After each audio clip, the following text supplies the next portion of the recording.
We are so thrilled to be partnering with Hinge. Hinge is the dating app designed to be deleted. As you all know, I'm a huge Hinge advocate as I met my partner of almost 3 years on the app. Even before meeting him, Hinge was always my go-to app because I met more relationship-minded people here and had some great dates. Clearly, I haven't been on the app for a little while, but I re-downloaded it to check out some of the new features. One that stood out to me was the voice prompt, my best friend's take on why you should date me, where your friend can hype you up. Not only does this make the profile creation less daunting, but it's not always easy to see your own green flags. So to test it out, I asked Yue some fun prompts to get her take on what I could put if I was dating again. So the first one, how long have we known each other? What was your first impression of me and how has that changed? Julie and I have known each other for almost 10 years. My first impression of Julie was that she's very social, but I've learned that she has a lot more depth to her beyond the social butterfly that she is. My next prompt, what do you think are my green flags? I would say she's deeply loyal. She believes in love, curious mindset, and she is fearlessly ambitious. And then last but not least, what kind of friend am I? Julie is the kind of friend who will always have your back, no matter what. Damn, that feels nice to hear. So download Hinge and try voice prompts today. Then find someone worth deleting the app for. The Dateable podcast is an insider's look into modern dating that the Huffington Post calls one of the top 10 podcasts about love and sex. On each episode, we'll talk to real daters about everything from sex parties to sex droughts, date fails to diaper fetishes, and first moves to first loves. I'm your host, Yue Xu, former dating coach turned dating sociologist. You'll also hear from my co-host and producer, Julie Krafchick, as we explore this crazy dateable world. Hello, friends. Welcome to the Dateable podcast, where we dig, dive, and what's another word? Dig, dive, Digest. And digest modern dating. I like it. We got to do it's a rule of threes, you know? You got to do three of them, the 3Ds. The 3Ds. Welcome back from a very, I'm sure, kind of heavy holiday week.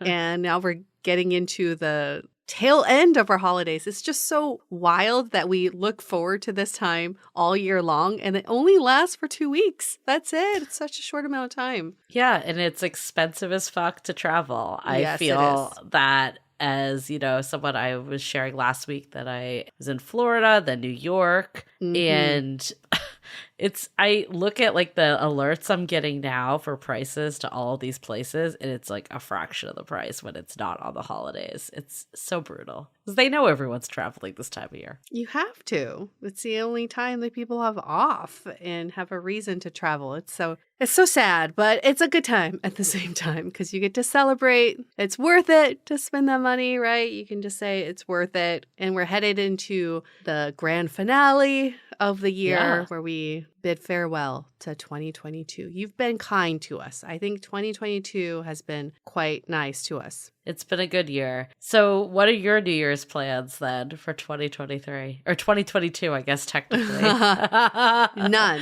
Hang out with my parents and maybe fall asleep before midnight. I don't think there are going to be any grand plans. What happened to the UA that I used to know? I know. You don't like New Year's Eve, but we celebrated it before. It's never what you think it is. It never turns out the way you want it to. I feel like, though, for years, you were always trying to get like everyone to go to like some club or some place that you could dance.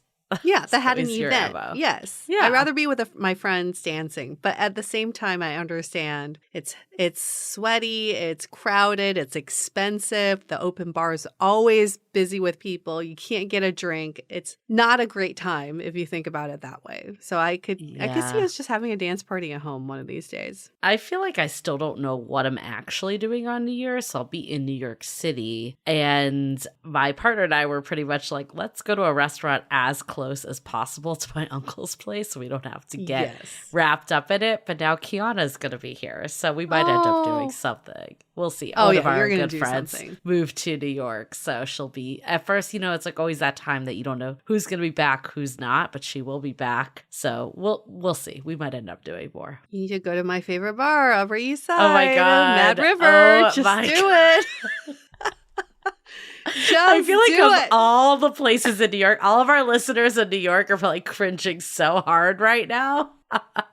They're like, do not go to Mad River. Yeah, it's like if you told people who are visiting San Francisco to go to Bar None for New Year's Eve. Oh That's my God, the it equivalent. is. That place Yeah. doesn't exist anymore. It's out of business. Did you know that? It's so sad. My 20s are gone with that I business. feel like every city has a Mad River or a Bar None or somewhere that you loved in your 20s, and then you go back in your 30s and you're just like, why did I love this so much? I mean, there's the nostalgic element of it, but I feel like, objectively, they're not good bars. As a grown-ass woman, yes, they're not good bars. But when your judgment's impaired and you're just looking for a good time, it's never a bad idea. In fact, Bar None does exist in many different cities. I don't know if it's the same chain, but it brings the same vibe. I actually think it's in New York also. Yeah. It is. Yep. Yeah. So do you remember, of course you remember, but our listeners probably don't, when Yue and I went to New York, so it was in October before the pandemic, we went there to do a live show. And we went to Mad River because we were both staying at my uncle's house also, and Mad River was close by. Maybe we will end up at Mad River. Let's be honest. There is a possibility this could happen. You're going to do it. Do it for I'm going to report back and be like, New Year's Eve 2023, rung it in at Mad River after I made fun of it for an hour. And we went to Mad River, and it was me, you, and Kiana, and we went there, and we started talking to the bartender. And I don't know how we clearly talked about Dateable, and we got him on this. He was just a funny guy. Like, he was just like such the epitome of just like this guy that basically told us about all his sexual conquests. He was like what you think of as just like kind of like the ultimate bro, like the frat bro type guy, but he like bartender stereotype. I hate to stereotype, but like he was that stereotype of just like after a shift, he'd go home with whatever girl was there. Like he was really just going for it. And he decided that he thought it'd be fun, or maybe we all decided that we should do a live session with him. Yes, we did. And interview him for the podcast, which we did. We had all of our gear. We came to the bar the next day. And I remember we came back. Yeah, we came back, and he was like talking to us, and then like someone would come over for like help with an event, and he'd be like, I'll be right back. I need to go help them. And I think we like Facebook lived it too. It was hilarious. But he just kept giving us drinks. He kept just being an open book. I feel like he had no filter. It was amazing. That's why I love Mad River. Those are the type of people who work at Mad River, and you never know who you're going to meet. In fact, the other day, the Citizen app, when your friend joins the app, it'll alert you. It'll say so-and-so, but it's like pulled from your contacts. The other day, I got an alert that said, Alex, Mad River bartender, joined Citizen. Oh my God, stop. It's not that guy we met. Okay. It's a bartender I met, like 20 years ago in New York that I hooked up with, and he was in my phone as Alex, Mad River bartender. Who knows what he's doing now? I'm pretty sure he's not a bartender at Mad River. But that brought me back memory lane thinking, wow, okay, Mad River days. This episode is sponsored by Mad River. I was going to say, who knew Mad River was going to get so much unsolicited press? They are so excited right now. Although, I don't know, I guess any PR is good PR, right? Isn't that the saying? Even if we talk about kind of like it being a dump. Yeah, it's still. Let me just verify that they're still open. Oh my God. Hey, my New Year's plans came and went real fast. If they're not, that's a bummer. It looks like they're still open, and they got 4.7 stars on Facebook. Okay. Well, it was very close by to where I'm going to be. So for that reason alone, it might win out for New Year's. We'll see. Okay. Yeah. And then on Facebook, it says they are doing a New Year's Eve party. Oh, God. So there you go. Okay. We'll see what happens. No pressure. No pressure, yes. I'm like, call you like I'm not at Mad River. Such a good time. Okay, but this is not giving me much hope. Everything on their Instagram are from 2020. This is not good. Really? Yeah. Shit. Nothing past 2020. Maybe they're no longer open. Wait, sorry, but it says there's a New Year's party this year, or is it just like a generic one from 2020? I think it was a generic one. Oh, dang. Okay. Damn. We'll do some research. Okay, well, I feel like we've given way too much time to Mad River. I hope everyone enjoyed that segment. But And this episode is about Mad River. Here we go. This episode, actually, I feel like everyone's in for a treat today because I don't think I even knew how much of a treat I was going to get going into this podcast. You all remember we did an episode last season, Who Will You Meet in the Wilds, with Will Rockland. He was a comedian, season 14, episode 3. So people love this episode because he basically talked about him and his wife, how they met in the wild on vacation. On a solo trip. Solo trip, totally out of nowhere. They ended up having, a lot of mutual friends. They met halfway around the world. Yeah. And it wasn't just that. We talked about their entire love story of just like how a lot of it was like sliding doors, that one of them was ready at some time and the other one was pulling back. And, eventually they got it right. They got married. They moved in together. They lived in the same city, all of that. But I feel like there was a lot of questions I still had, even listening to the story of just, okay, it seems like all the odds are stacked against you two, of just how difficult this is and, how far apart you all live. They were doing long distance for many, many months. They had a lot of breaks in between, yet it worked out. So we wanted to get Amy, who's Yue's friend, who I've heard so much about, and she was just such a delight. And honestly, I couldn't even imagine like how much we got out of this episode. Yue and I both were like, this needs to be the season finale. Just warm and fuzzy. And what I like about this conversation is that it's so fucking real. It's so real. This is not what you're expecting, y'all. This is not some rom-com where it's like, ooh, two people meet in Italy and they fall in love and they get married. Yeah, on paper, it looks that way, but Amy will add so much more color to this. And at the end of the story, you'll get to hear the ultimate takeaway is the story is not about Will or their love story. It's about her. It is her. She is the hero in this story, as we all should be in our own stories. And why this is still an evolution for her. Why is she still working on this? It's not a love story that just ends in success. That's not what it is. It's a love story that's just starting. Yeah. And the nuggets that she's learned along the way has even brought me closer to her, because I realize, wow, we're not alone in this. So much of what she says, I just feel like, okay, I'm not on my own island in thinking about love in this way. Because sometimes we think love is so black and white. You're in love with someone, therefore it should work out. Yeah. That's not how easy it is. Love is very complicated. I feel like no one talks about that, like how relationships are fucking hard and love is hard. And we talk about how dating is hard, and I don't want to minimize that because dating is also fucking hard. But once you're in a relationship, I know for me, like the balance of putting my needs first, but also being able to like see and hear and understand my partner and figure out a compromise and where we can meet in the middle. It's like such, you're kind of like pulling on two ends all the time, which makes it difficult. But what I've learned from this episode too, it's like you also really need to just like put yourself first and stay true to your own needs ultimately, because that is the number one thing that you have with you at all times. So while like I still very much believe in love and relationships, I think the part that I feel like for so long I missed was like continuously advocating for your needs. And I'm saying that for someone like, I feel like my relationship's like healthy. Like I'm not saying that in a way that like in the past I could look at like just these are bad relationship dynamics.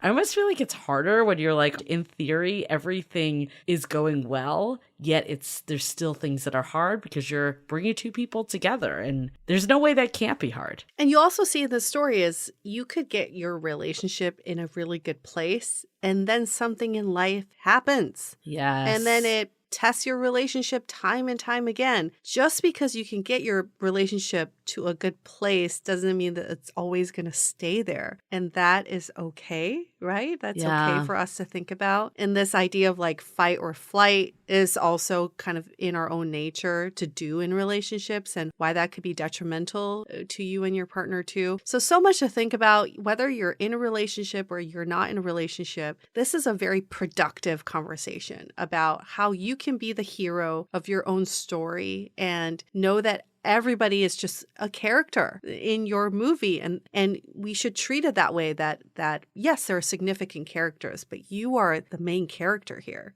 Yeah, it's this after the curtains roll that like what happens in the rom-com after these two people get together. I feel like there's this misconception if people aren't exactly ready at the same time on the exact same timelines that it can't work out or there is no love. And the more like through this episode, my own personal experience, I'm just learning that like, again, we're bringing two people together that have different belief systems, life experiences, interpretations, all of stuff that just makes us two individuals coming together, which is hard. It's hard. It's very hard. But worth it. Worth it. So we saved this as our season finale. It's our gift to you. It truly feels like a present. So you're welcome, but we're also going to unwrap this gift with you. This is the end of season 15. It's not the end of Dateable. It's not the end of our content. It just means we're going into the off season, still bringing you new content, just no interviews or guests, but taking a little break, and then we'll come right back with season 16 in the new year. Yeah, so we'll be back around Valentine's Day, take a little breather, and, we'll be also taking a little break from Brunch Talk, but that doesn't mean you can't get your questions in. Keep them coming. Send us hello@dateablepodcast.com. Send us your Brunch Talk questions. Say hello, especially during the holidays. We always like to just hear from you all. And follow us on Instagram @Dateable Podcast. We love getting messages in the DMs and also, of course, on posts. That's always fun, and stories. Love any interaction there. It really helps us stay engaged. And of course, love in the time of Corona, the sounding board. There's going to be some virtual holiday gatherings, all the good stuff with the Dateable community. And, last but not least, share this with a friend. Everyone deserves this gift, and then give us a gift. 5-star review in Apple Podcasts. That's all we asked for this year. We're easy.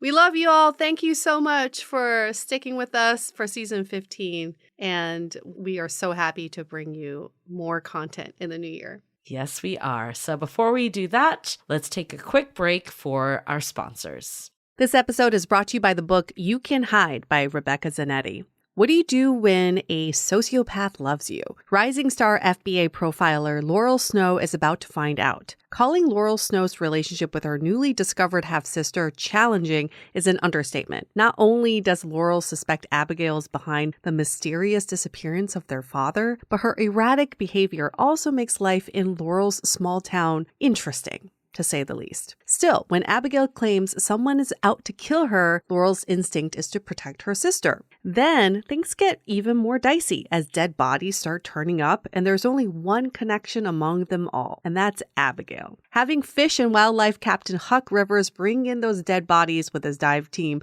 only complicates matters. Huck is an impulsive and fiery, as Laurel is coolly analytical, which makes their alliance risky at best. The Blacklist meets The Profiler meets Justified in this fast page-turning thriller that will have readers guessing until the very end. Check out You Can Hide by New York Times bestselling author Rebecca Zanetti at kensingtonbooks.com or wherever books are sold.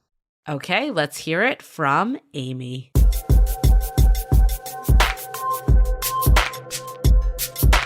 Well, Amy, thank you for being part of a variation of what we call a He Said, She Said episode, where we spoke to your husband and got his side of the story of how you met, fell in love, and became the couple that you are today. But then we got to get your side of the story too. The way you met is like the dream meet cute, okay? You like met in the Dolomites, you're on a family vacation, he's on a soul-searching trip by himself, but that's not the start of a love story. That's actually just like the first seed planted, and lots of things happen. So we're going to get into the things that happened after that. But who is Amy? She is 39 years old, lives in LA, born in China, grew up in Texas and Yay area. She is married to Will, who we had on our show on season 14, episode 3, Who Will You Meet in the Wild? We focused that conversation on solo travel, but then after that aired, many people had questions about, wait, how did this relationship progress progress. Julie had many Yes, questions. yes. about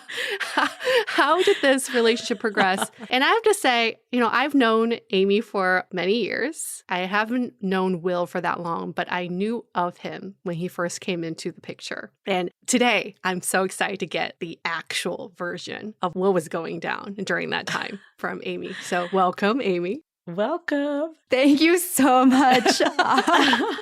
I'm so stoked to be here. Not the least of which is because I love both of you, and especially you, Yue, who I've known forever. But also because when I first heard Will's episode, I just kept thinking, I need to tell my side of the story. I can't wait. So there's like a whole other thing going on here. That feeling. So I hope that all comes out today. I love it. I think one of the things that in my mind, as someone that wasn't as close to your story as Yue was, I'm like, there's a lot of different timelines. Like there were times that you were ready. There were times that Will was ready. There were times that you weren't ready. There were times that he wasn't ready. And then how did you finally bridge all those gaps? I'd love to dive into all that today, plus more, of course. Plus, we got to get into everything. So many questions. Even though I know you, I still have so many questions. Just to refresh everyone's memories, in case you haven't listened to Will's episode or you forgot about Will's episode, it is worth re-listening to. So again, definitely. Season 14, Episode 3, Who Will You Meet in the Wild? But a quick summary is Amy and Will met in Italy. Like I said, she was on a family vacation. Will was on a soul-searching solo trip. And they had a flirtatious encounter that ended in some PG-13,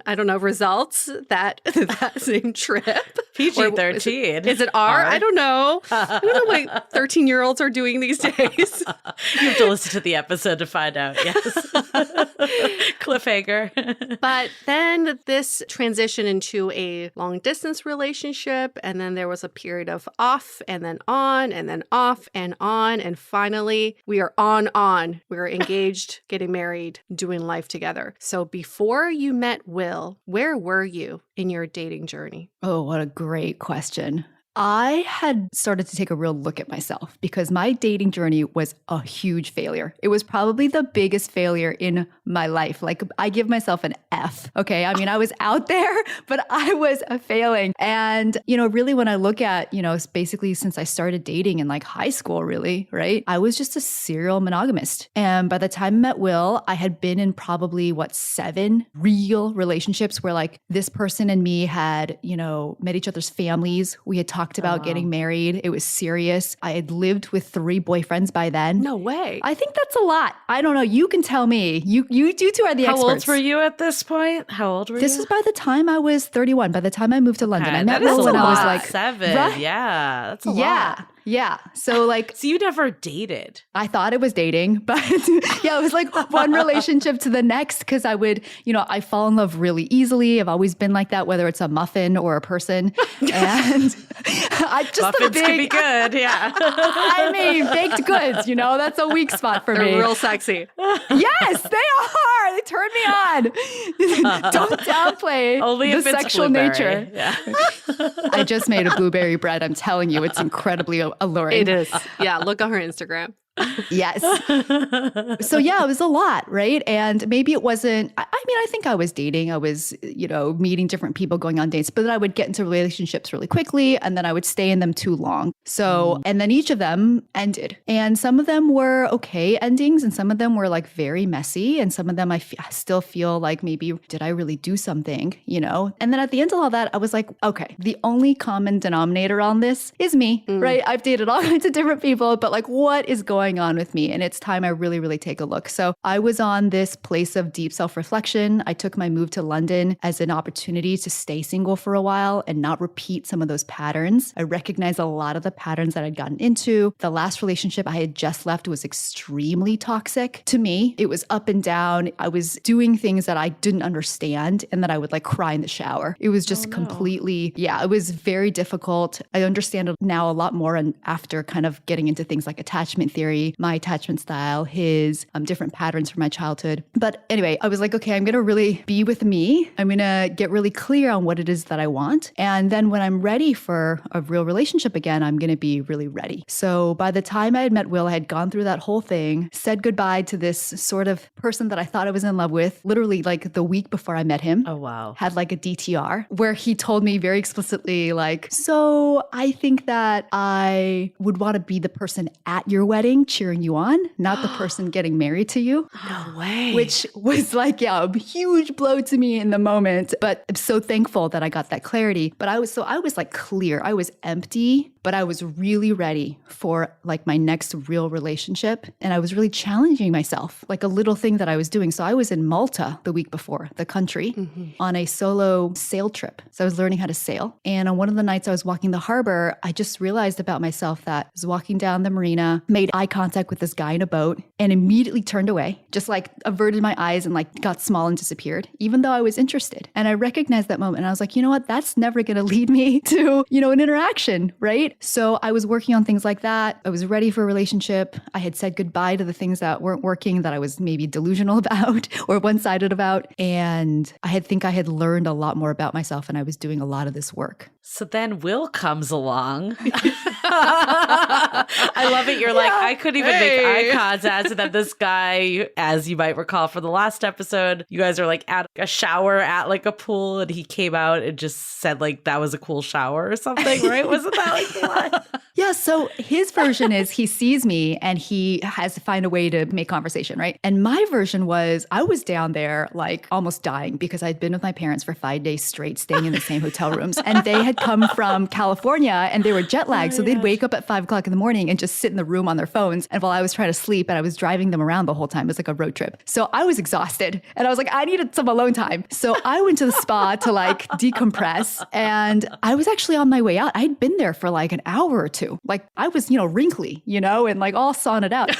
And I was leaving. So I was on my way out. And right when I was about to get to the door was when I turned, because I heard his loud he's got that funny Baltimorean, I don't know what accent he has, but it's got definitely an American accent. And I hear it so loudly. And I look over and there's this kind of like, what I saw in my memory is like this pale-faced guy with a goatee, sitting in a hot tub with 2 naked German people. Like that was the scene that I saw. And he's just like talking, he's being verbose. And I just caught the glimpse, like it registered, but I didn't break my step. I was leaving. And at the entrance, there was like this little mound of ice. I think that helps you cool down or something. But I picked up a piece of ice and I was like, you know what? This is like that moment on the pier. I can either leave right now, or I am intrigued about what's going on over there, or I can go back. Wait, by him or the naked German people? I mean, or the whole situation. Let's be honest here. Anything can happen, Or all 3. She's like, I'm ready. Exactly. So I turned around, and I wouldn't have done that before. I think I may have just left before. Oh, whatever. It's not a big deal. I'm just going to go back up to, I'm done here anyway, been here for hours. But I turned around and went back, and I didn't know what I was doing, but I just went and sat down. Wow. Okay. So then you went and sat down. So his side of the story is that he says something really cheesy or funny to you. What do you remember as the first encounter? I actually remember crossing paths with him. So I'm walking, and there's this doorway, and we walk past each other, and he's wearing a robe, and I'm wearing a robe. And he goes, hi. And I go, hello. Like that was just my reflex response. But I kept walking because I didn't know what to do. So that was like the first thing. And then I remember him saying, isn't that a crazy shower? Or how about that shower? Interesting. Love at first shower? I don't know. Yeah. That sounds way more scandalous than it was. Yeah. I remember going into the shower because I was like sitting there, I was sort of meditating in this atrium area. And then, so this is after we say the hi, hello, I go and sit down, I'm meditating and closing my eyes. And then I'm like, maybe I'll go back into that shower again. So I walk over to the shower. But in order to get into the shower, I have to take off my robe. Oh. Hang it on the hook outside of the shower and then slip into the shower. Yeah, so I'm wondering, like, I don't know if this German couple is seeing my butt. I don't know what's being seen, but, this is that kind of place where we're, I mean, to get into the shower, I have to take off this robe. Apparently he didn't see that, but I didn't know. Anyway, so I, come out of the shower and then he says the thing. Oh, that could be really creepy, potentially. Like, if you thought he saw you naked and he comes and he's like, how about that shower, naked lady?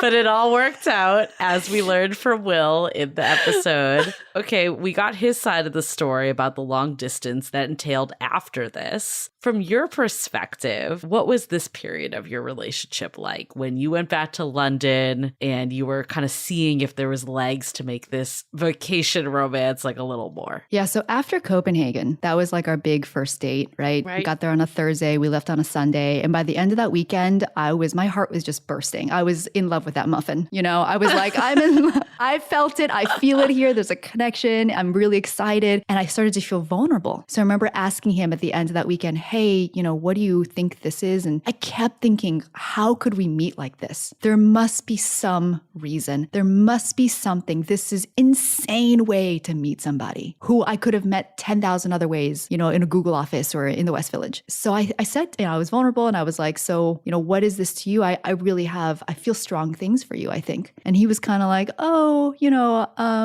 yeah, I'm not sure. And I remember my heart dropping. I had a moment of like, oh, and I think I had a little bit of awareness of like, that might be just me because maybe this is a kind of a pattern that I can play out because I fall in love so quickly, right? And maybe he just doesn't know yet, but I'm not getting the like, oh my God, I feel so much for you too. I can't wait to see you again. I'll visit you in London in a couple weeks, right? I was not hearing that. Disconnect, yes. Yeah. So I remember leaving and just going back to London and being like, well, I don't know. This is a grand fucking mystery to me. Like, whatever you want from me, universe, I have no fucking idea what you have in store for me. But that was really powerful. And also, I didn't want a long distance relationship. I've been in them before. It is so tiring. It was so tiring for me. It could be so draining. And that's the last thing that I wanted. So I was also just kind of like, I guess I'm not making any decisions. I'm not going to try to control the thing or call it just because I'm uncomfortable with uncertainty. I was practicing a lot of being comfortable with certainty. So that's kind of where I landed when I got back to London.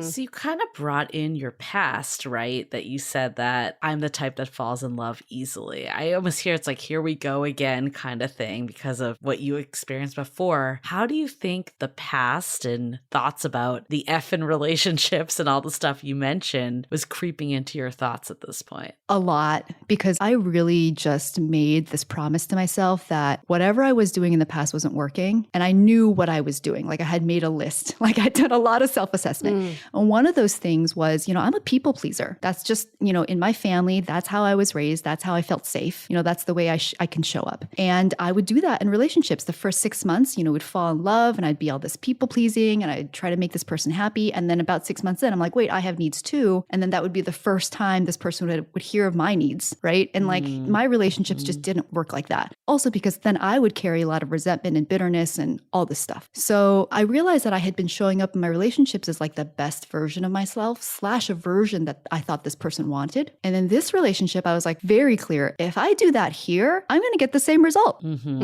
right? So I got to do something different. I'm going to try to stay as organic as possible. This one thing really influenced me. I went to this, I think it's the Brahma Vihara Center in San Francisco. I've become more and more Buddhist as I've gotten older. Maybe it explains the haircut. Which I love.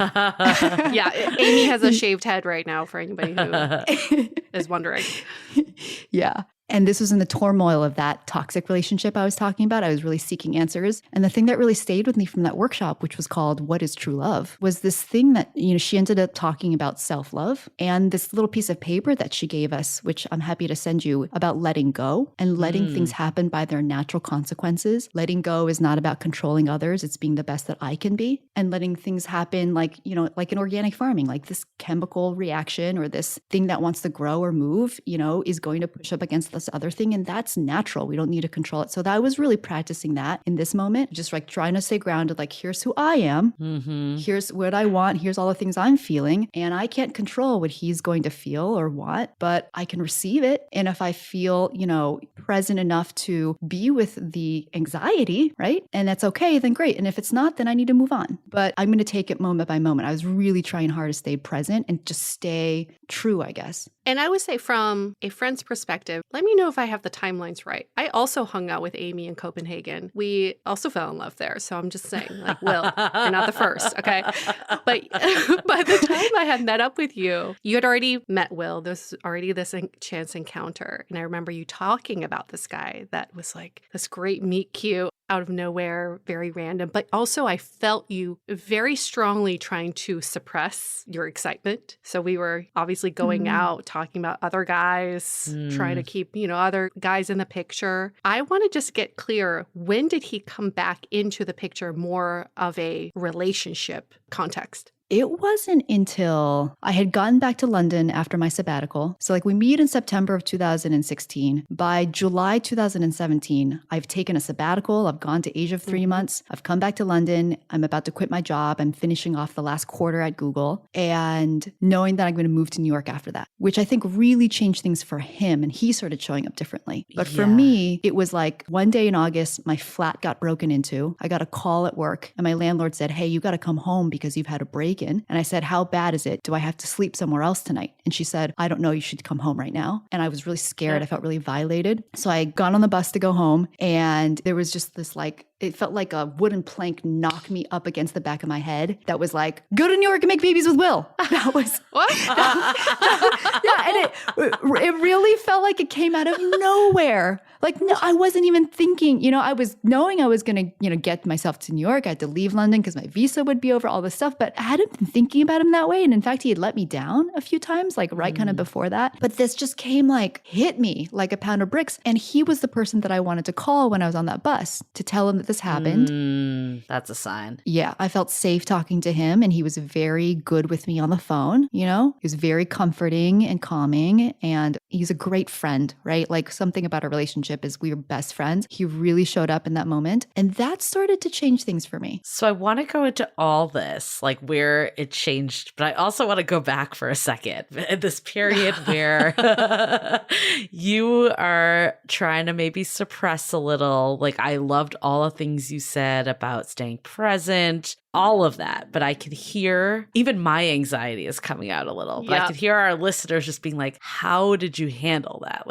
I'm really crazy about this guy. I'm unsure how they feel about me. You even said just now he let me down a few times. Talk us through that. What was that process like and how did you kind of stay level-headed through the whole thing? Oh my gosh, he let me down a lot. The first time was after Copenhagen, then in New York, a big, this thing happened and I was like, whoa. And then we went to the Bahamas and there he was basically go do your thing. We're this is basically go do your sabbatical and change your life. And I'm going to be in New York and I'm going to find my person there, basically. So I went back to London after that trip, really okay, he doesn't know how he feels about me and this is the way he's thinking. And there's nothing I can do about that, right? And I thought that I was walking my path. I was doing the things and learning the things that I wanted to learn in the relationship that I ultimately wanted to have in my life. And that was very clear to me. I knew where I was going. I knew at least directionally that I needed to show up as me, which also meant the falling in love quickly and that I had deep feelings for him. But you can't make someone love you if they don't. Then I said to myself, okay, well, I'm going to turn inward. I have this amazing opportunity to take a sabbatical. I'm going to prepare for that. My life is really changing. And that's more important to me right now, this journey, my path, than some relationship. And that's a lesson I had to learn the hard way. I mean, even moving to London, that took me, maybe a decade because I remember living in New York and wanting to move to London, but thinking, oh, I'm in this relationship, I can't go. So I had had that a few times. So this time I was like, wow, powerful opportunity in my life to go seek my purpose and walk my path. And who am I as a human being on earth? And that's more important. I'm going to go inward. And I let him go. I let him go many times. And then 6 weeks later, he called me and was like, hey, I miss you. And that was a moment where in the past, I think Amy would have been like, of course you do. Screw you. Yeah. This ship has sailed, basta, you're the dummy, and from a lot of pride, Yeah. or at least made him feel bad about it, Yeah. We've all done that. Yes. Oh, yeah. Yeah. Or fantasize about it at least. They never really come back for me. It's just I fantasize about them coming back and I go, not this time, buddy. It's a brilliant fantasy. Why not give yourself the fantasy, right? I feel like they always come back in a month. That's always the general rule. They always come back. Pop into Depends the how you leave DMs. it. Maybe you close the door too much. Yeah, like a post. Yep. Yeah, so he comes back and he's like, I've realized that I missed you. And I was thinking you're a bonehead, Mm-hmm. And then I was like, okay, well, how do I actually feel about that right now? If I can really check in with myself, right? And I was like, okay, well, I feel okay about that. I don't feel angry. I talked to him for a little bit. And the next day I was like, I feel like a spring in my step that he's back in my life. So I just kind of went with that. And it was just very, modular. And then he let me down again. He let me down again. And this whole time, the thing that really kept me centered was that this wasn't about him. It was about me. This is my journey. This is my path. I had a really good friend who was a mentor who was maybe like 10 or 20 years older, even before all this, when I was like, what is going on? I've had these 7 relationships. What's going on with me? This is the thing that she gave me that really helped me stay centered during this whole time. And she said, I'm going to force you to do something very middle school. I'm going to force you to write down the 10 things that you want in a partner. Yeah. And it can't be more than 10. We tell people to do that all the time. Yeah, it's great. Yeah, right? I didn't know it was middle school. Yeah, that's a very mature middle schoolers. Yeah. I think she was making fun of me because she was like, it can't say like, he has a shiny car and, it's not that stuff, right? And I had been reluctant to do it. I don't know why, right? But I had ended up with this list that I had worked on and processed. And it ended up being like my North Star because I realized it was a list about me. It's not about the other person. It's about me, what I value, what I want in a relationship, the relationship that I want to build, not the relationship that I want to be handed, right? Or discover. It was things like, we communicate well, or we have fun, or we have the same values, like we want a family together, we're in the same life stage. It was things like that. By the way, version 1 of this list was much more superficial, right? Later on, it got more real. But when we were having all that, he was letting me down, all those things, I would just look at the list and I would say, are these things here for me? And if they are, then there may be something here. Then I want to give it a real chance. And if they're not, then I got to remember that this list is where I'm going. He may or may not be that person, but this is where I'm going. I'm very clear about what I'm doing. So that was really helpful. That's beautiful. I want to say this loud and clear for our listeners because sometimes we do these episodes and people's takeaway is exactly the opposite of what we want them to take away. I don't want anybody listening to the story being like, if I just leave it, they'll come back and, I'm just going to wait it out because they're going to come back. That is not the moral of the story. The moral of the story is you had to let him go, the old Will, and the new Will that showed up is a completely different person. And you had to make sure that he was measuring up against what you're looking for in a partner and not so much thinking about the old Will who constantly disappointed you and created these disconnects with you. Okay. So people it's not about waiting it out. I'm really glad you said that. I think that too, and it's the future of when you actually got together, but also even in this time, what I noticed from your answer is that it was still about you. It's not like you were sitting there twiddling your thumbs, waiting for him to text you. That's a very different energy than what you described. So I think that's another thing to point out that we don't want to just accept bad behavior. But I think what I'm hearing from you too is like, and this is what I'm curious on, like, how did you decide, like, what's the line that I'm still wanting to keep this person in my life? Because on one side, it's like people are human.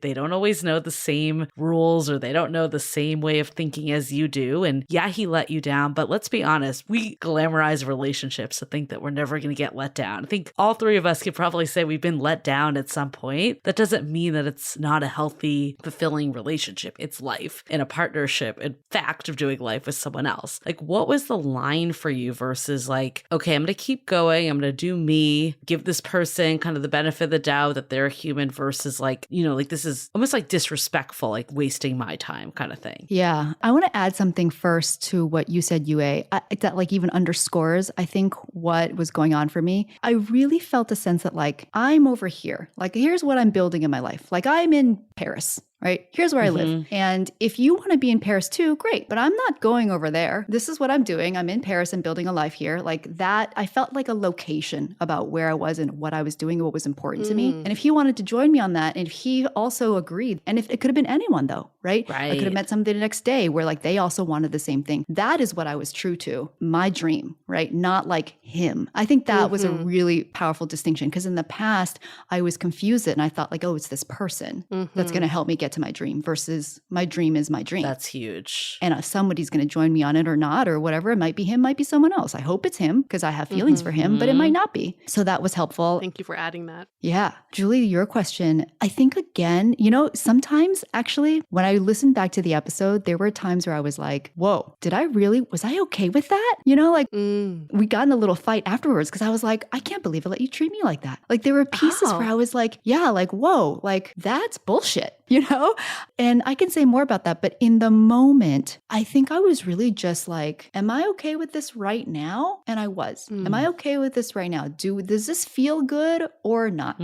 Very simple. Do I feel like I'm contorting myself or not? It wasn't even about forgiving him. I think I was in a place where I was like, he doesn't owe me anything. And it's my choice whether or not I want to let him back in or not. And I think that's also why I felt so much peace when I had turned away from him and was like, oh, I don't think this is right for me anymore. I felt a lot of peace around that too. And then he was like, oh my God, I love you. Of course.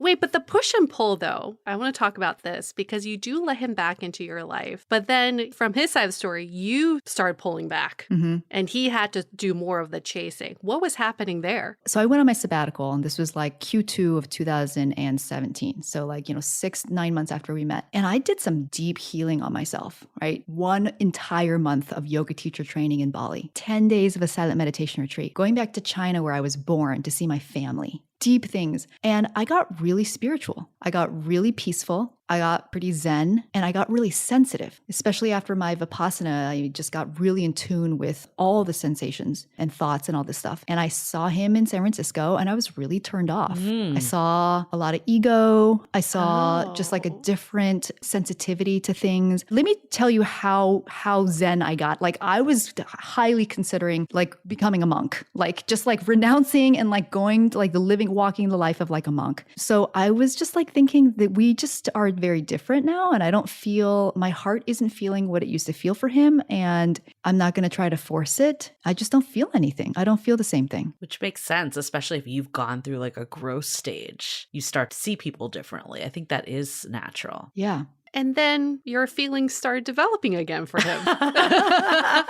You started feeling things again. How? Why? So he freaks out. He writes this lullaby, his beautiful piece of music. I open it up the next morning. It's nighttime there. It's the morning in London. And I remember listening for the first time and I was like, this is sort of bewildering. Why did he write this? And what am I listening to? And then I was like, sleepy. And I was like, okay, well, let me listen to it again because maybe I didn't get it. But in listening to it, I just started to feel something again. My heart opened again. It felt like a faucet just turned on again, like a river was flowing again. And I felt the softening inside and I wanted to talk to him again. I didn't know, I wasn't like, I'm in love with you or, I want to be with you, but I want to talk to you. I like being close to you again. I love this approach that you're taking. It's very in the moment, which, correlates with all the stuff you've been doing, very zen, but you're not thinking about oh my God, if I open the conversation, that means we're in a relationship and then we get married. It's very much, I just want to talk to this person. Yes. And let me add something to that because I would never, ever thought like that until I froze my eggs. Okay. Oh. I could see that. Every date that I went on before that was very much okay, is this going to be the person or not? There was just high stakes as everything. And I remember even after the first consultation that I went to talk about freezing my eggs, the first date I went on, it was that night. It was the first time I remember as an adult, I think I was 31 at the time, that I was oh, all I'm asking is, do I like being with this person right now or not? And do I want to see them again? That's all I'm asking. It's removing the pressure. I could see that with the eggs. Let's hold that thought for a quick message. This episode is sponsored by Via. We all know there are things that can help set the mood in the bedroom, but did you know a little THC could also do that? Yes, Via has developed a unique blend of pleasure-enhancing cannabinoids, libido-strengthening herbs, and a low dose of THC all into one mind-blowing gummy called High Love. This gummy, wow, it will awaken your senses, increase blood flow, and intensify any sexual experience. I've been pleasantly surprised by the High Love gummies because it is just the right amount of THC for me to have a good time without feeling sleepy. And hey, if THC is not your thing, Via also offers a wide array of other gummies without it. And everything legally ships in 50 states with discreet packaging directly to your door. So if you're over 21, you can get 15% off and a free pack of award-winning Dreams THC plus CBN sleep gummies with our exclusive code DATEABLE at viahemp.com. That's VIIAHEMP.com.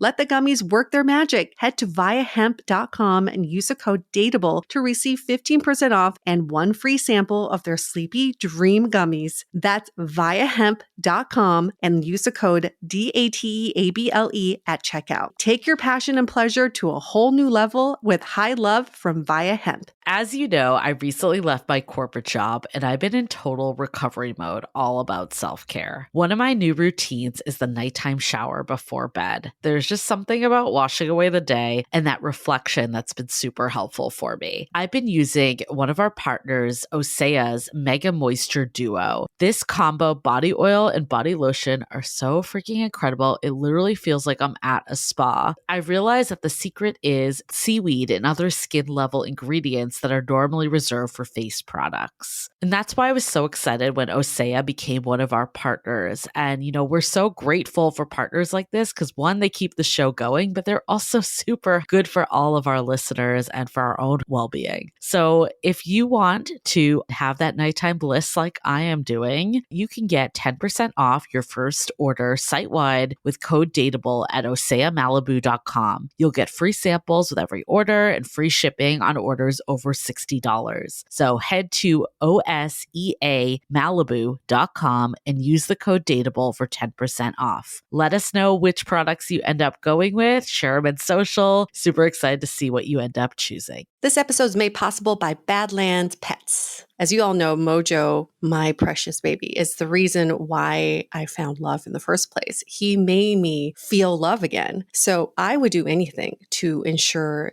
his health and longevity. And actress Katherine Heigl and I have that in common. She's helped save over 16,000 dogs through her foundation. And after doing a ton of research, she feels there's one place we can look to improve any dog's health, and that's their food. So fortunately, she found that just by adding a few special superfoods to her dog's food, she saw huge transformations in their health. So she's made a 20-minute video explaining step by step how anyone can do the same thing to see incredible changes in their dog's health. I've definitely re-looked at what I'm feeding Mojo and making sure that, hey, he only has one life to live, and I want to make sure it's the best damn life. So if you want to keep your dog healthy and happy, go to badlandsfood.com/dateable and watch Catherine's video right now. Again, that's badlandsfood.com/dateable.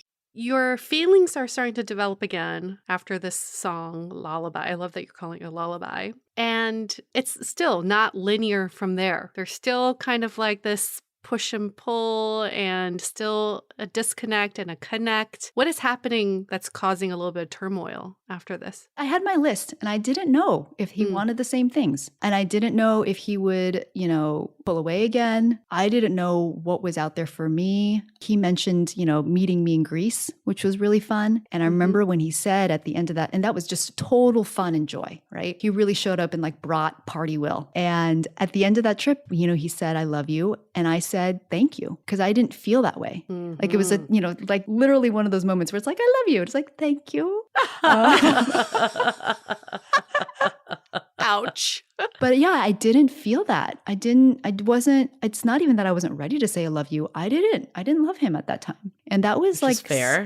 Right. That was September. And so I was leaving London a month later. And he had asked me basically, he's like, you can stay with me. And then eventually he asked me if I wanted to move in. But even then, we were kind of, I met his family when I got to New York that winter. I felt things for him. I think by that time I probably had said, I love you because I felt that strongness again. But I still didn't know. I didn't want to move in together. I went on another trip after another mini sabbatical after I moved to New York. I went to South America for 2 or 3 months. And he was really upset about that. He was like, I want you here. And when I came back, he was like, I think we should just move in together. And I was like, no, I've lived with 3 other boyfriends in the past. It didn't work out. I am never doing that again where I have to move my stuff out from where I live because of a relationship that was so traumatizing. I'm going to get my own place in New York. But something really interesting happened. And I think this was very new for me in my relationships. Usually my relationships, we'd have an argument or disagreement and I'd feel crummier after, or there'd be some resentment. But with Will, something I had noticed was that every time we did have one of these conversations, I actually felt better afterwards. And I remember sitting with him at a cafe in Costa Rica because he had met me there while I was coming back up from South America and going back to New York. He'd met me there and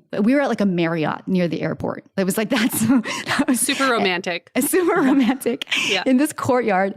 And we were talking about moving in. I said no. And then it was starting to get kind of contentious and a little bit, argumentative and sad. And then he stopped me and he said, listen, instead of talking about what we don't want, why don't we just actually name what it is that we do want? Oh, wow. What a question. That is such a good reframe. Oh, wow. Will has an amazing ability to do that in the moment. And I mean, I do that now with my clients, I said it's amazing, amazing place to look. And so we just both took a moment and we talked about what we both wanted. And then when we shared that, we realized it was the same thing. Then my fear subsided and I was like, okay, then it's aligned for me, right? Let's try moving in. It can be scary, though, when people aren't aligned with you, especially when you have feelings. And, I think this is something I'm kind of like discovering now, too. It's like there are pace discrepancies because it's two different humans that have a different life, have different ways of thinking. Like there's so many different backgrounds or so many different factors. For anyone else that's struggling right now with knowing that there's a feeling, but it's not lining up in some way, what advice would you have for them? I think the most empowering thing you can do is get in touch with yourself. And that's what really helped me. Like I would get in touch with myself and think, okay, there's this feeling I'm having. What is it that I'm wanting or needing? And try to answer that question and identify those wants or needs. And sometimes the need might be like reassurance or freedom or care or affection. And that always helped me get more to like the bottom of things versus like, I want him to tell me that he's going to do this, this, and this, and this, like the tactical stuff. Right. I feel like getting down to the needs is like way more connecting to like that root level place. Now that I feel like I've worked on this for years now, but in the moment I didn't have this, but now I can say that then it's about communicating and making requests for those needs to be met. And also looking at which needs that might actually be best met by yourself or somewhere else. That's a good point. I think that really freed me from being so codependent on this other person for all this stuff that I was unsure about or uncomfortable about, or the insecurities that I have, frankly, right?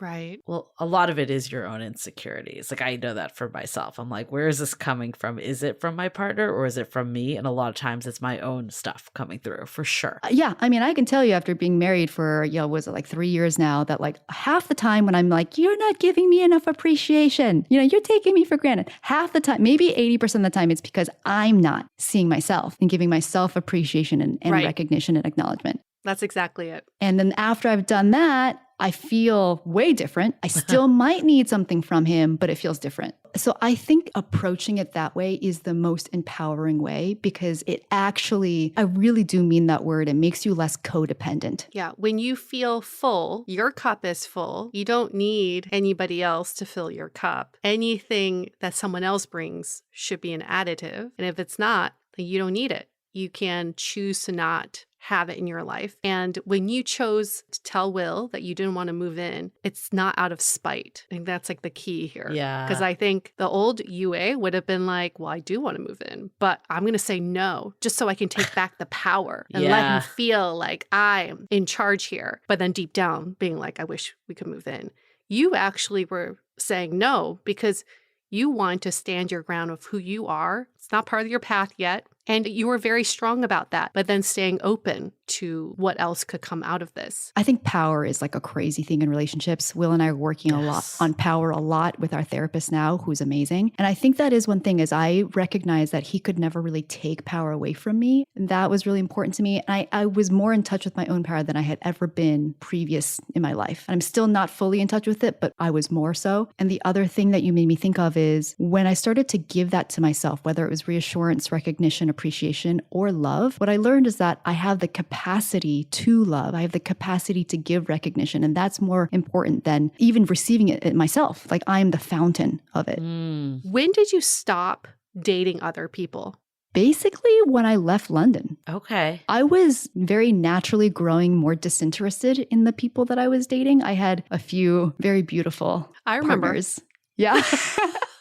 I was living the life in my little European way. And I remember the more that I felt for Will, the more I felt like, I don't actually want to be spending like my evening with this person as much. I'm not getting as much out of it. So it felt very natural. And I said goodbye. And I think leaving London made that really natural. I know you weren't like thinking, okay, it needs to happen this way, or you were more taking it in as you felt it. But how did you kind of keep faith throughout this whole process? Or were you content just saying, like, if it doesn't work out, it doesn't work out? I think faith is a really good word for it because I think it was like faith and surrender. Here's what I can have faith in, which is I've showed up in this relationship authentically and I haven't tried to appease or create like a false or a perfect version of myself for him to love. And I don't think he has either.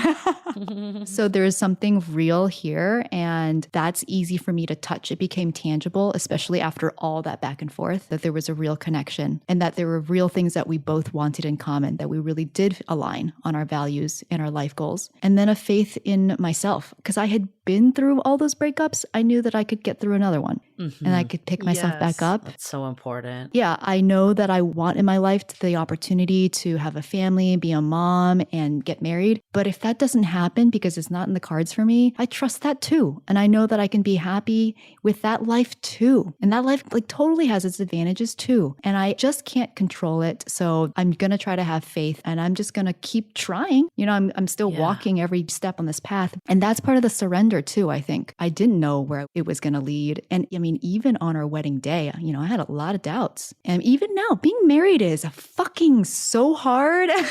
Yeah. No one talks about that. No one talks about it. Everyone's like, oh, dating is so hard, but no one talks about committed long-term relationships and marriage being hard. Yeah. Yeah. It's I mean, dating is hard in its own way. I have a lot of respect for that. But being married to somebody where you are accountable for the shit that you do, and so are they, and nobody's going anywhere, although you can threaten that you're going somewhere, and you are in the same house with just one other person. It's all your stuff, all your family stuff, all your childhood stuff, all your friend stuff. It is extreme. It is an amazing adventure. But yeah, it's hard. It's all hard, right? It's all hard, but it's worth it. Yes. That's also another takeaway. Don't want someone listening to this being like, I'm just going to be single forever because relationships are hard. Because it's worth it. I mean, I think after all this turmoil and the timeline discrepancies and the feeling discrepancies, it's all worth it because you came together to build this love together. Do you think there was a defining moment of when you two were extremely aligned?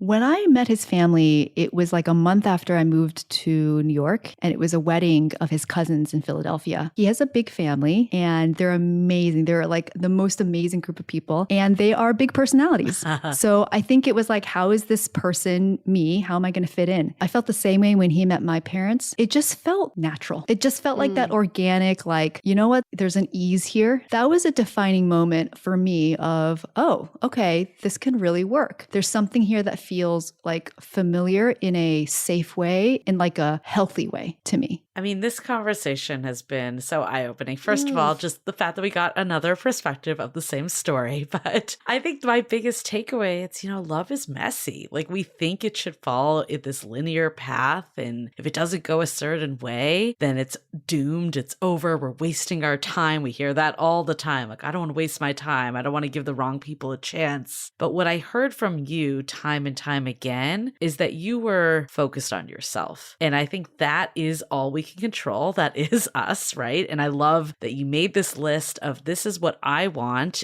and this is what I need in a relationship. And I hope it's him, but if it's not, I'm going to find the person that is. And everything you said, I think like there's so many tropes that like you think of like the woman waiting passively, but your story was not that, even though it could be interpreted like that if you didn't hear your perspective and feeling like, okay, this is me. I'm in the control of my love life and I'm going to trust my gut. And I love what you said too about how do you just check in? Is this making me feel good or not? That's so important. And I think if you got to the point where you were like, this isn't making me feel good, then you could have at least known to have a conversation or decided this wasn't something worth pursuing. So you at the forefront is my biggest takeaway from this whole conversation for sure. That's also my biggest takeaway is the only constant in your life is yourself. That's the only constant. People change, settings change, environment changes. You're the only constant in your life. So why do we not spend most of our time